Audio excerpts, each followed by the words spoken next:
Because of the space limited, as you can see, we're going to have to change the program. Tonight, we're going to be hosting candidates. And that's being done by the Fort Bend Voters League Forum.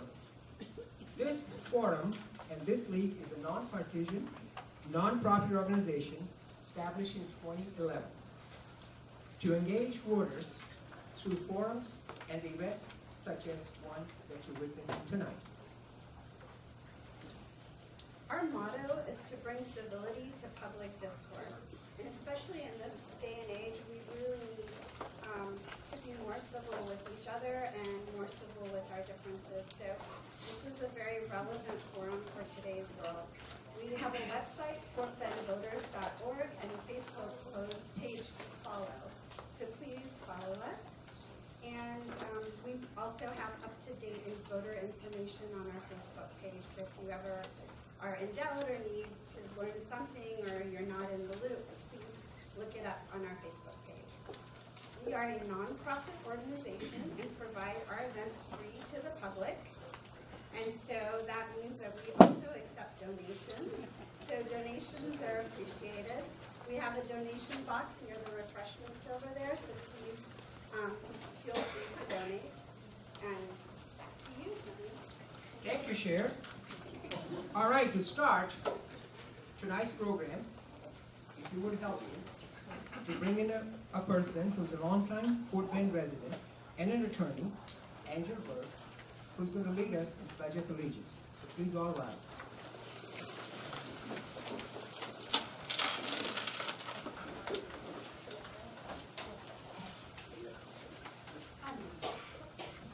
I pledge Allegiance to the flag of the United States of America and to the republic for which it stands, one nation, under God, indivisible, with liberty and justice for all. Thank you. Please be seated.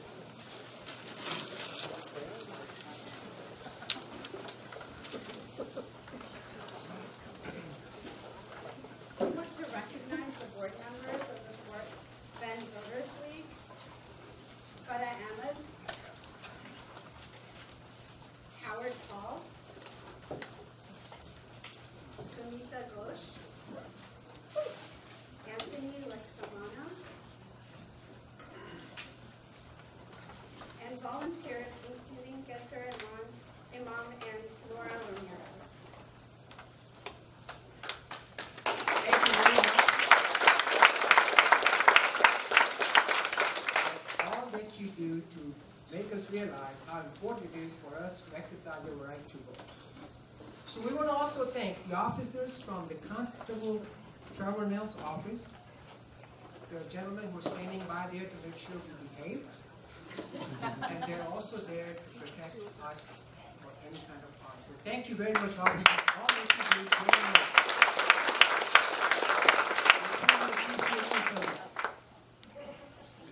Now, there are a couple of uncontested candidates, as I understand, so I'm going to announce their names. Bill Ricketts, County Treasurer. Are you here? There he is. Thank you, Bill. Appreciate your comments.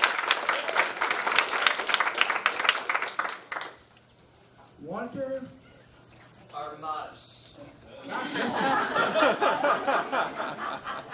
Thank you so much.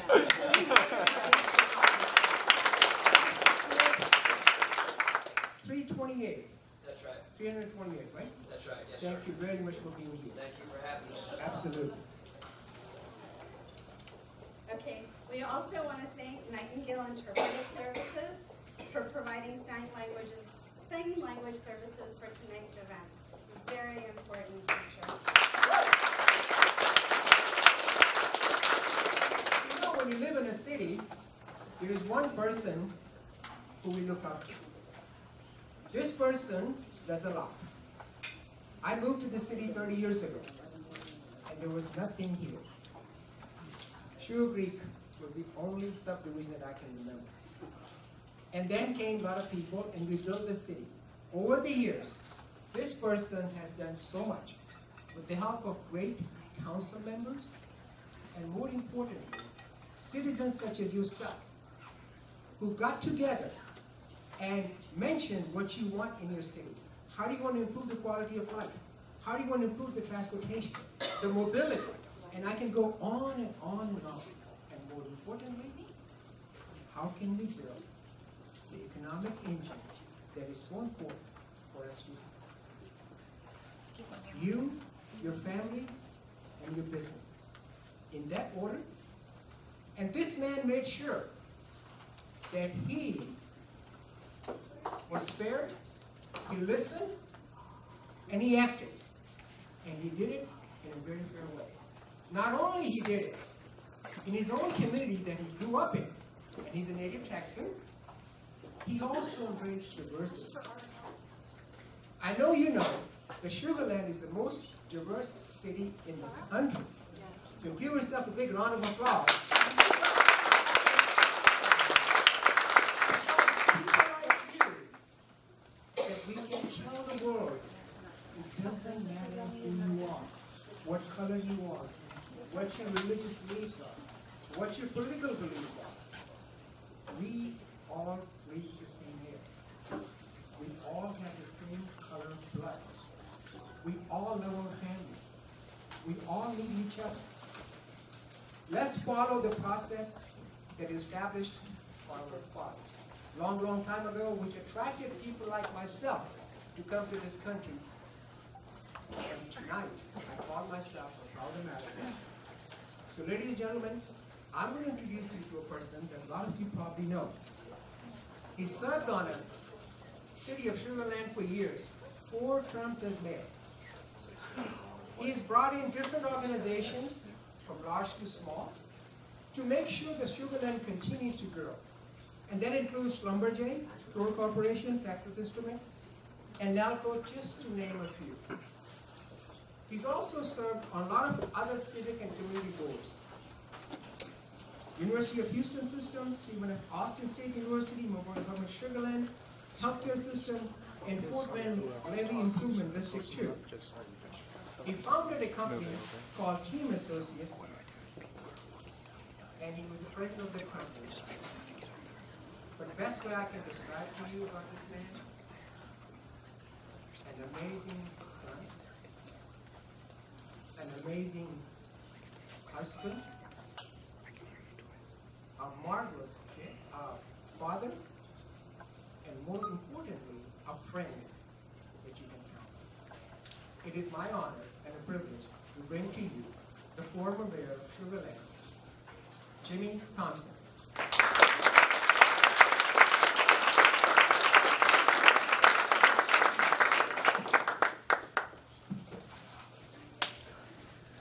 Can anybody hear me without the microphone back there? Are you okay?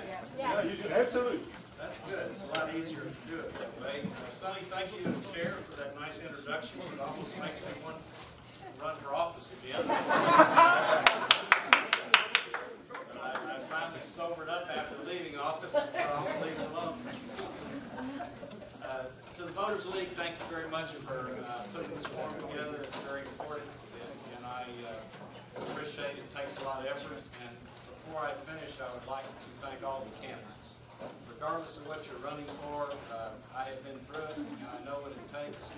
It's a long journey, but you're putting yourself out there, and I think I and all of your constituents sincerely appreciate it. It's a task, but it's important. We appreciate what you do. Tonight they wanted me to say just a few minutes on civility. I know some of you that know me may find that something ironic, but I'm going to kind of give you a couple comments and hopefully I can stimulate some of your thoughts before I leave. I'd like to read you a couple comments, and I will talk about who made those comments.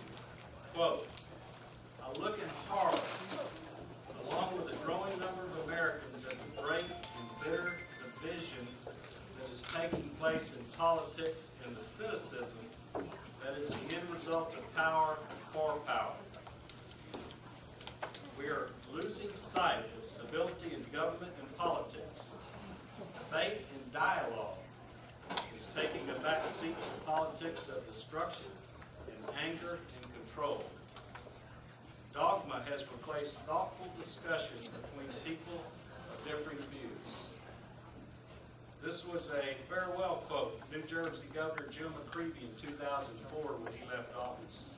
I don't even know what political party it is. It made no difference, but it resonated with me.